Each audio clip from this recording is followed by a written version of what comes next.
నా పేరు పాలడు వెంకట నరసయ్య, సుబ్బాయిగూడెం గ్రామం, పెన్నిన్సుల్ మండలం, ఎన్టీఆర్ డిస్టిక్. కాన్స్టిట్యూన్సీ వచ్చేది జగ్గైపేట నియోజకవర్గం. మా ఎమ్మెల్యే గారు సామినేని ఉదయభవన్ గారు.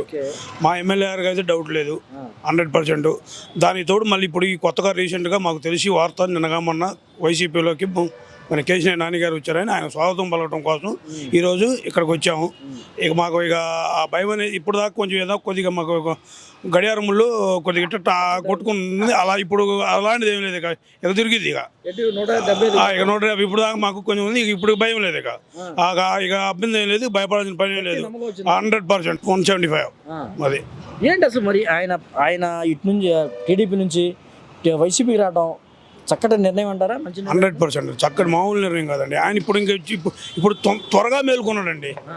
ఆ పార్టీలో ఉంటే ఇంకా ఇప్పుడు మనకి అధికారికంగా 2,000 కోట్లు అంటున్నాడు.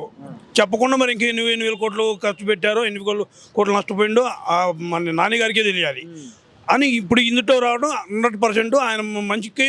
కానీ రాజకీయాల్లోకి వచ్చిన నాయకులంతా సంపాదించుకోవడానికి వస్తారు, లేకపోతే పోగేసుకోవడానికి వస్తారు, కుప్పేసుకోవడానికి వస్తారని కూడా ఒక మాట అయితే ఉంది. కానీ నాన్నగారు చెప్తున్నారు నేను పోగొట్టుకున్నానని. ఏంటి అసలు ఈ దీని వాళ్ళకి వీళ్ళకి తేడా ఏంటి? ఏమండి, చంద్రబాబు గారు సంపాదించుకోవట్లేదండి, లోకేష్ సంపాదించట్లేదా? ఎవరు సంపాదించలేదు. ఆయన ప్రజాసేవ చేస్తానండి కేసీఆర్ నాని గారు. ఒక విజయవాడలో నేనే ఖర్చు పెట్టా అంటున్నాడు ఆయన. పెట్టానండి, ఎంపీ నిధులు రావట్లేదు. మరి ఏం చేస్తున్నాం? ఆయన సొంత నిధులు పెట్టుకుని ఎంపీగా అయిందండి. ఎంపీగా అయిన తర్వాత ఇప్పుడు మరి నేను ఒక ఎంపీగా వచ్చాను. నాకు మరి నిధులు కావాలని కార్యకర్తలు వస్తారు. కార్యకర్తలు వచ్చినప్పుడు కార్యకర్తలు సాయం చేయాలంటే మరి నిధులు లేవు కాబట్టి నిధులు పెట్టాల్సి వస్తుంది. సెంట్రల్ గవర్నమెంట్లో స్టేట్ గవర్నమెంట్ రెండు లేవు. ఆయన ఏం చేస్తున్నాం? అదే ఇప్పుడు మొత్తం ఇప్పుడు జిల్లా ఉంది, జిల్లాలో 7 నియోజకవర్గాలు ఉన్నాయి. ఒకటి తప్ప మొత్తం గెలిచారు ఆయన. ఈసారి ఎలా ఉండదు ఈ మొత్తం అండి? అసలు క్లీన్ షిప్ మన NTR district clean ship YCP అండి. 2019లో చాలా క్లిష్ట పరిస్థితుల్లోనే 5-8 నుంచి మెజార్టీ వచ్చింది. ఈసారి మెజార్టీ ఎలా ఉండబోతుంది కేసీఆర్? ఇంకా మెజార్టీ చెప్పాల్సిన అవసరం లేదండి. మెజార్టీ అసలు గెలిపే మాకు ముఖ్యం. మెజార్టీది ఏముంది? మెజార్టీ ఎంతైనా వద్ది. మనకి జనం అసలు ఎంత ఏమన్నా అంత వేస్తారు. మనకి గెలిపే ముఖ్యం. ఇప్పుడు రాష్ట్రంలో పరిస్థితి ఎలా ఉంది? బాగా ఉందండి. ఇప్పుడు మటుకు అయితే డౌట్ లేదు. ఇప్పుడు దాకా అయితే వైసీపీ అంటే ఎన్టీఆర్ జిల్లా ఈసారి పూర్తిగా మారిపోయే 100% అండి.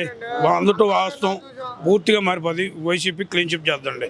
అది ఇప్పుడు ఇటువంటి గట్టి నాయకుడిని ఎందుకు వదులుకున్నట్టు తెలుగుదేశం? చంద్రబాబు మైండ్ చెడిపోయి అది వాళ్ళకి తెలియాలండి. వాళ్ళ మరి వాళ్ళు ఏ డిసిషన్ లో పోతున్నారో, ఏం రాంగ్ డిసిషన్ పోయినాయో ఏంటిదో మరి తెలియదండి. అది వాళ్ళు మాకైతే మంచి జరుగుతుందండి. అది వాళ్ళు ఎందుకు వదులుకున్నారు కానీ మాకైతే మంచి. అన్న కొంతమంది అంటున్నారు ఇది ఎప్పటి నుంచో మేము ఆయన వెళ్ళిపోయే నాయకుడే, మేము అనుకున్నట్టుగా వెళ్ళిపోయాడు. వాళ్ళ మాట వాస్తవం. ఎప్పుడో అనుకున్నారు, అప్పుడు రాలేదు, ఇప్పుడుగా వచ్చింది. వాళ్ళు ఏదో చెబుతుంటారండి, బదారిపోయి రాయేస్తారు. అది నిజమా అబద్ధం అనేది ఇప్పుడు నిరూపించారు కదా, చూశారు కదా. నన్ను చాలా అవమానపరిచారు, మమ్మల్ని లేకపోయి పొగబెట్టారు, అందుకని నేను బయటకు రావాల్సి వచ్చిందని కూడా చెప్తున్నారు. ఏమండి, చెప్పడానికి బతకడానికి కోటి విద్యలని కూటి మార్గం అని చెప్పడానికి వాళ్ళు చెబుతారండి. ఇవన్నీ చెప్పేది ఇవన్నీ ఏముండదండి. NTR district YCP clean ship 100% అండి.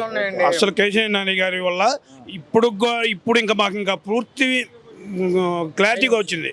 అది